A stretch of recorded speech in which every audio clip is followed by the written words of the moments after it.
and welcome to the Visual Festation with Pete Adams show. I am Pete Adams, and I am very grateful to have you guys listening to my show today. And I hope wherever you are in the world, you're doing wonderful. First off, a little announcement to make, and that is we're going to be launching our new Freedom Project on Wednesday, May 11th at 7 p.m. Eastern Standard Time.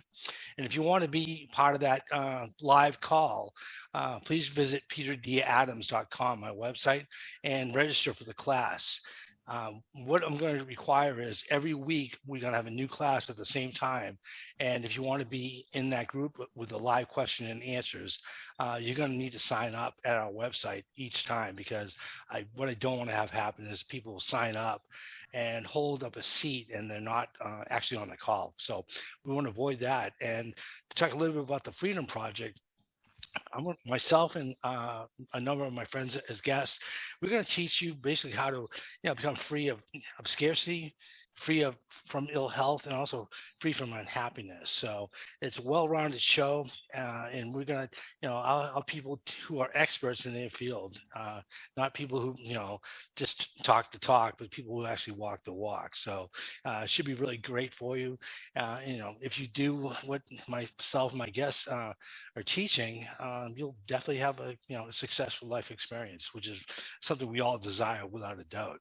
And the best thing about the Freedom Project is it's free.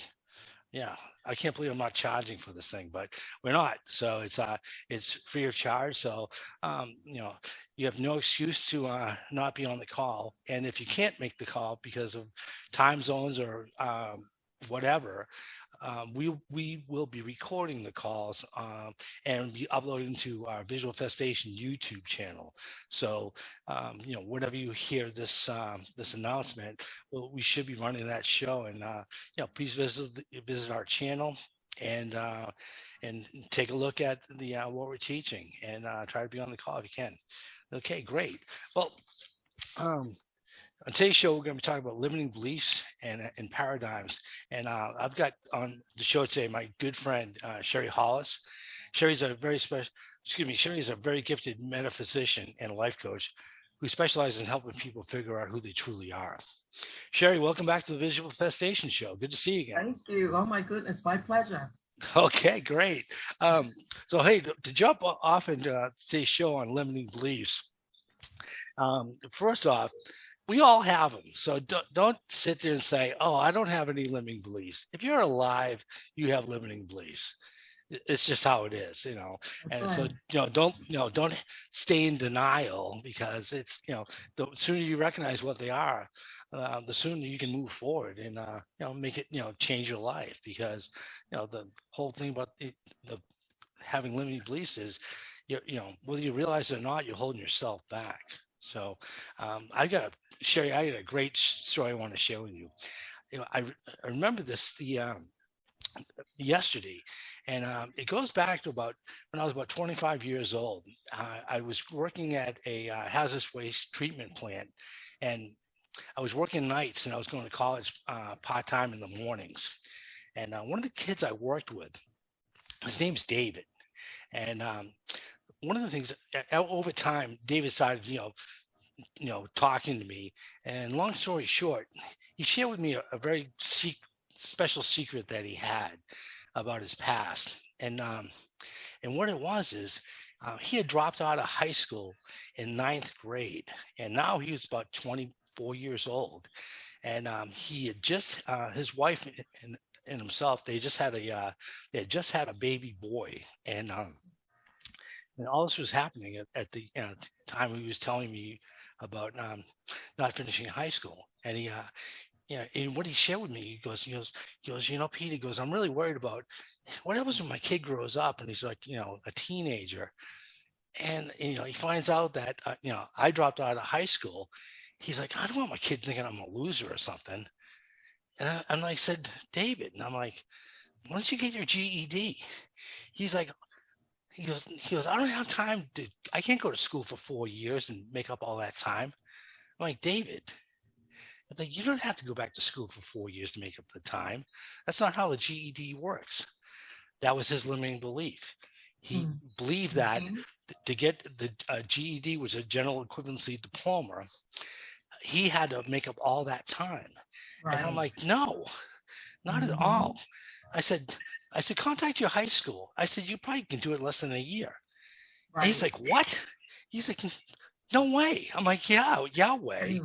And I said, call your high school. I said, they'll be able to help you out. And what was really cool was, for everyone listening to the show, this is a really important thing. David took action.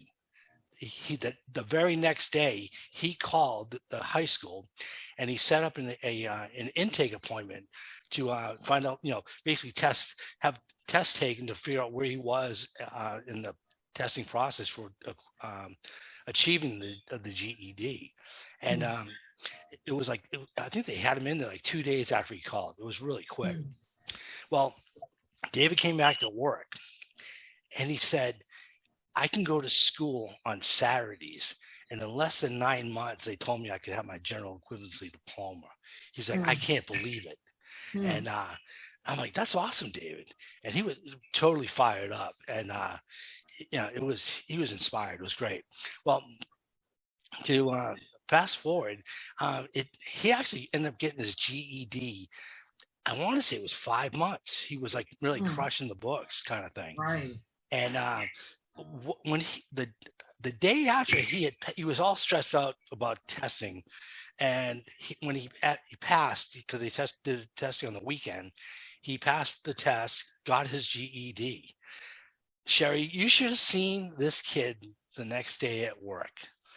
It was like a total metamorphosis, because he had always like kind of, just didn't have confidence. How people, you can see some people are just shy. Yeah. And you don't know why it is. Well, that's how David was before he passed the GED, right? Yeah. Something in him lit up like you can't even imagine. He went from like not having confidence to having monster confidence. And one of the things that was really cool was about the same, I think it was a week after he had passed the GED, there was a supervisory position that opened up in our department. And David goes, I'm going for it. I'm like, go for it, man. You've been here long enough, right? Yeah.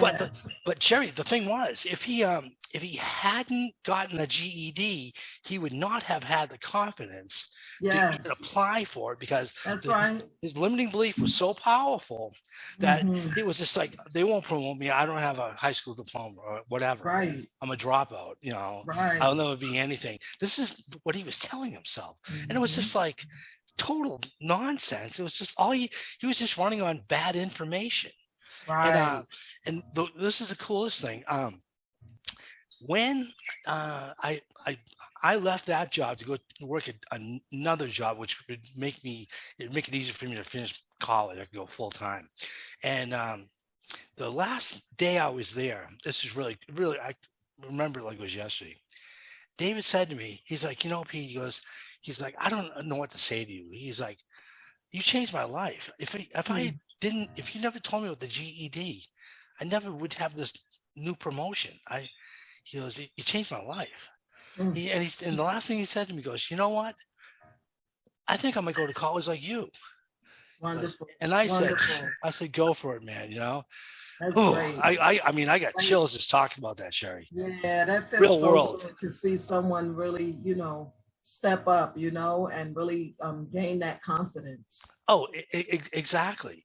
And that's the thing, everyone. It's just like, the more confidence you have in yourself, the bigger you can go, because it's it's almost like working out. It's just like, the more confidence you have, and I'm not saying like be overconfident, but take the chance, go for it. And soon enough you're gonna figure out, I went for it and I got it.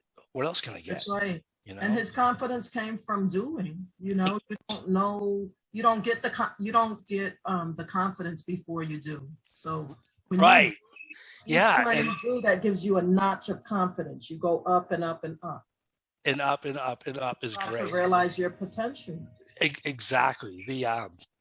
No, that was just an amazing story. And I've got another one, Sherie, that's like, this is not from my personal experience. Like, David was at that hazardous waste plant, but this story is for anyone who hasn't heard this story. Let me jump right into it. Right here, I've got a loaf of what's called Dave's Killer Bread. I don't know how many of you guys have seen this on the shelf in the grocery store where you live, but delicious bread. It is delicious. It's organic. It is amazing bread. Mm-hmm. But what's really amazing is it's Dave's Killer Bread. Well, Dave is actually a real person, Mm-hmm. So it's the real story is it's really not about the bread, which the bread is amazing. Don't get me wrong. We eat too much of it, honestly.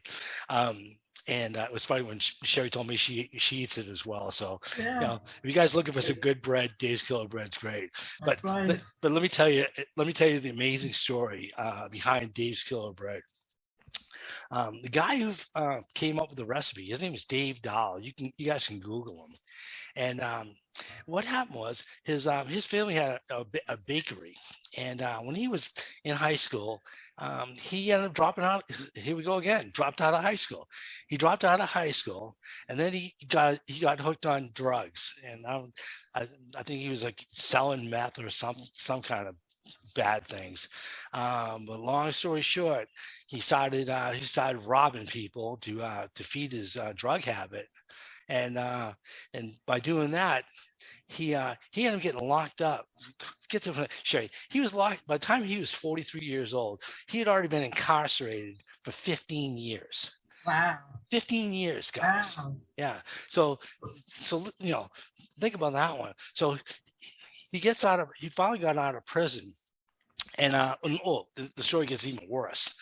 While he was in prison, he kept contemplating killing himself. He wanted to commit suicide. And what they realized was, Dave also had, besides, the drug addiction thing, he also had some mental illness issues that he had to deal with. So think about this guy, Dave. He rolls out of prison. He's been in jail for 15 years. He dropped out of high school, and he had mental issues. So then he went to work back in the family bakery. This is where it all changes. Dave comes up with this recipe in 2005 for Dave's Killer Bread. Okay, immediate success. Like he nailed it, and before long, their bakery started growing super quick, and they went from having 15 employees to in 2015 they had over 300. And one of the things that's really cool on the back of the loaf of bread, Dave put his story on about how it's about second chances. And what was really cool about that their bakery was they actually they made it a point to hire people who were felons, because they knew how hard it would be for those folks to find gainful employment. So basically, about a third of their workforce were all people that they called it the second chance, and they turned out to be wonderful workers, and they really appreciated their job. Well, here's where it gets really good. Okay, in 2015, they sold the bakery, Sherie, for $275 million. Oh, everyone in his family became a multi-millionaire. Wow. Yeah. So it's just like, can you just think about that? Everyone who's listening to the show, it's like a guy. Good story. Yeah. Good story. Came out, he's 43 years old, rolls out of prison, and you would think that, with a, high school dropout, ex-con, suffering from mental issues, drug convictions, all this stuff. And you know what? It didn't matter. It didn't matter. So it's just like, that's powerful. It's like for everyone who's listening to the show, right? Yeah. Your story is probably not as bad as Dave's is. All right. So it's just like, don't have the belief. Don't tell yourself what you can and cannot do. If you're going to tell yourself, if you're going to lie to yourself, lie in a good way and say, yeah, I am absolutely phenomenal. I'm kicking it, you know? So, yeah, those are just some wonderful stories. And Powerful it's just like, stories, yeah, because it shows that it doesn't matter what happened to you in your past at all. And it doesn't matter how old you are. You can change your life overnight. It's just a day and a decision that you make that yeah, can exactly. everything.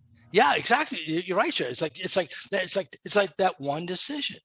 Yeah. You know, it's like that one decision by my friend Dave to go back to, pursue his GED, and that one decision totally changed his life. Opened up his world. Yeah, changed his whole trajectory to, like, one of possibility rather than one of limitations.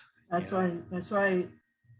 So, well, cool. That's an awesome story. Okay, well, Sherie, it's time for you to shine, and well, let's. I'd like to have you start working, telling us about paradigms, and I guess probably the best way to start would probably, could you give us a layperson's definition of what a paradigm is?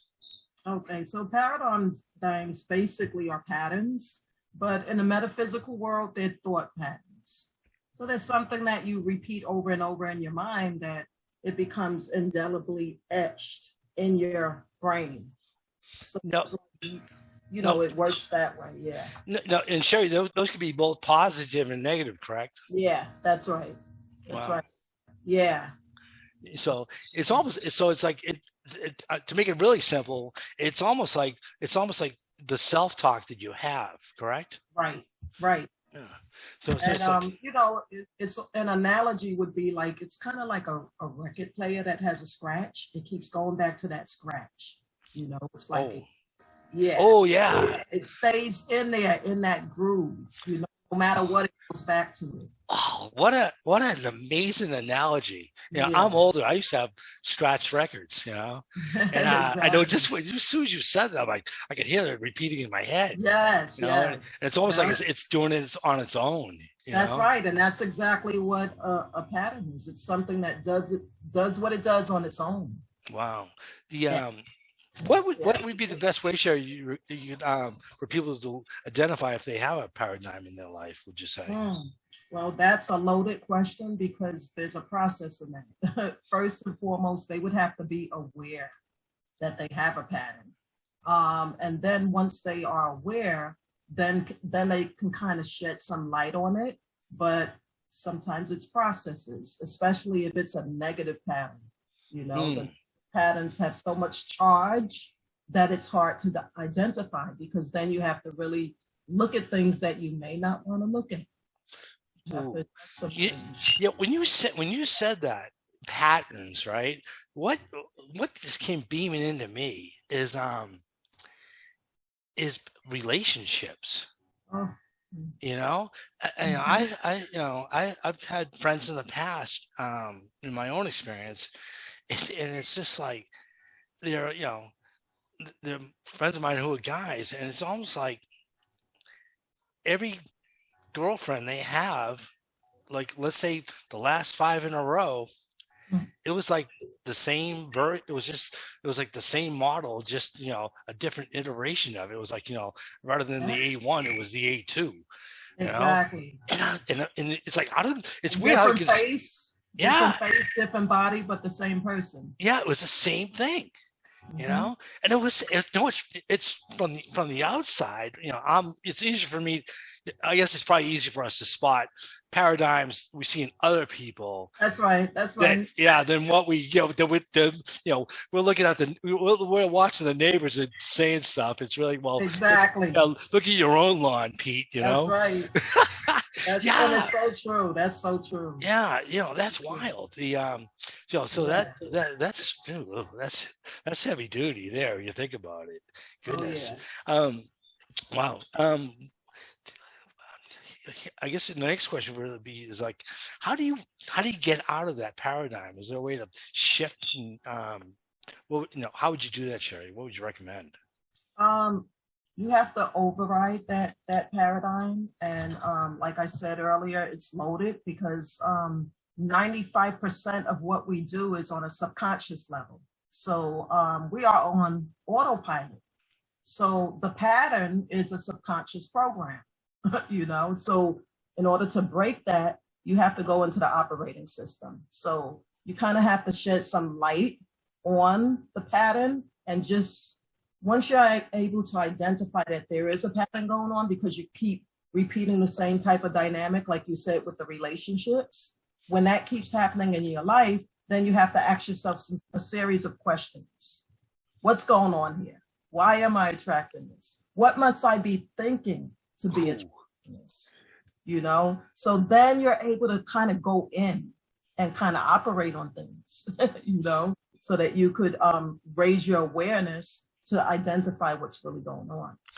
But at times it can be difficult because in regards to limiting beliefs, a pattern can be developed from a wound or some type of trauma, you know, so that's what can make it difficult. And those are the things that we don't want to address or we don't want to face. And we not even know that it's there because it's too painful to look at. Wow. Yeah.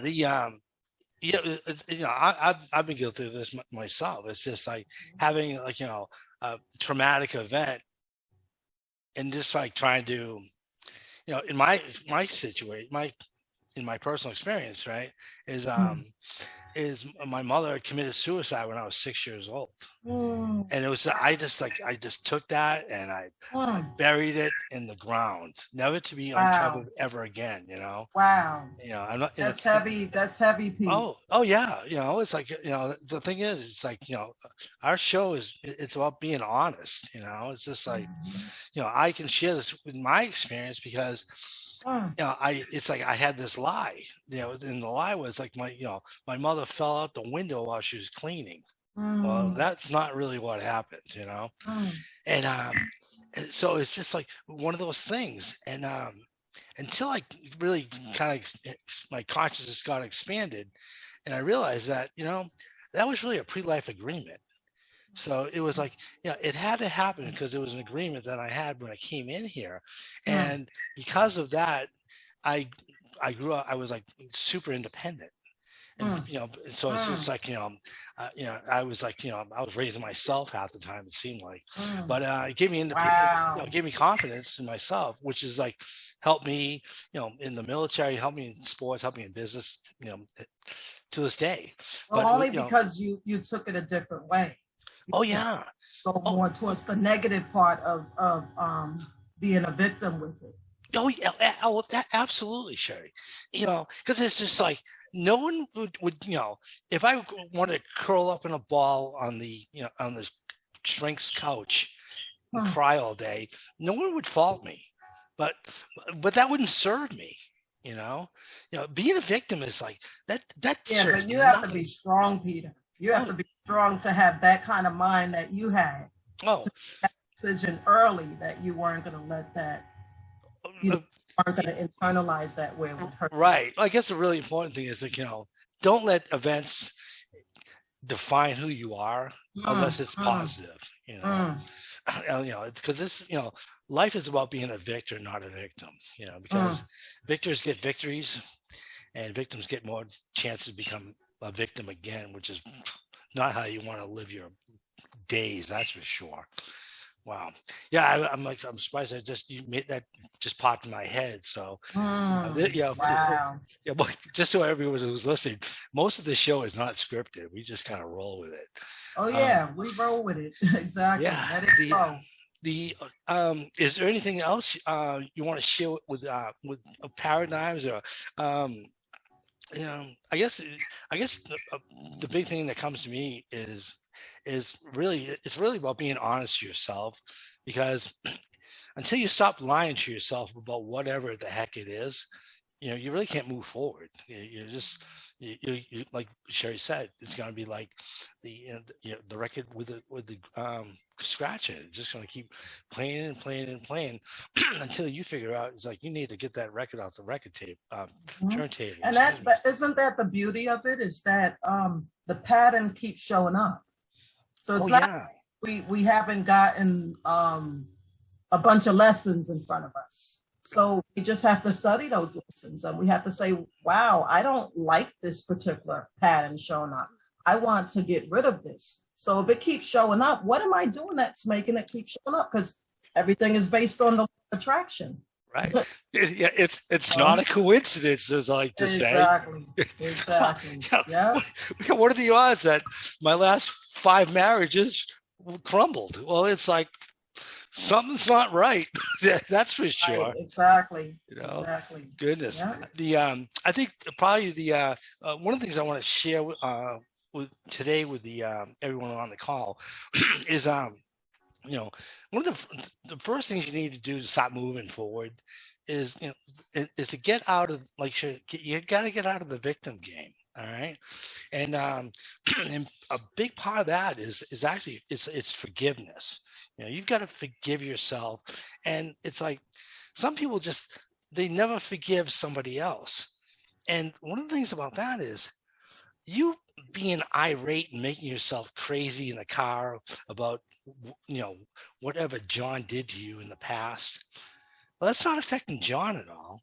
All that's doing is it's like you're the one who's has the injury, quote unquote, and it's not affecting them, it's affecting you, because this stuff, it's like it gets out of control, it's going to start affecting your health, and that is absolutely what you don't want.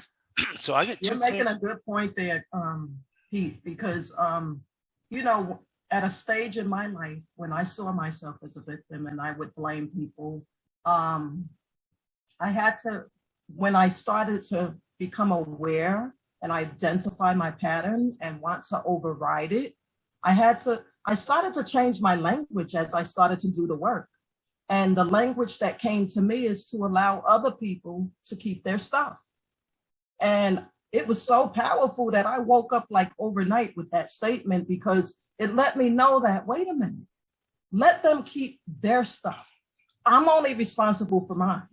So if I'm responsible for mine, then I don't have to live with their nonsense in my brain and in my spirit. And I'm only responsible to clean my own stuff up. I don't have to carry theirs, but if I give attention to theirs, that means I'm carrying theirs and I'm making their stuff my stuff. Ooh, that is heavy duty. Yeah, so it's like allow other people to keep, and I said allow other people to keep their shit. That's how I said it. Nice. You take back your stuff. I'm only responsible for mine. You know what?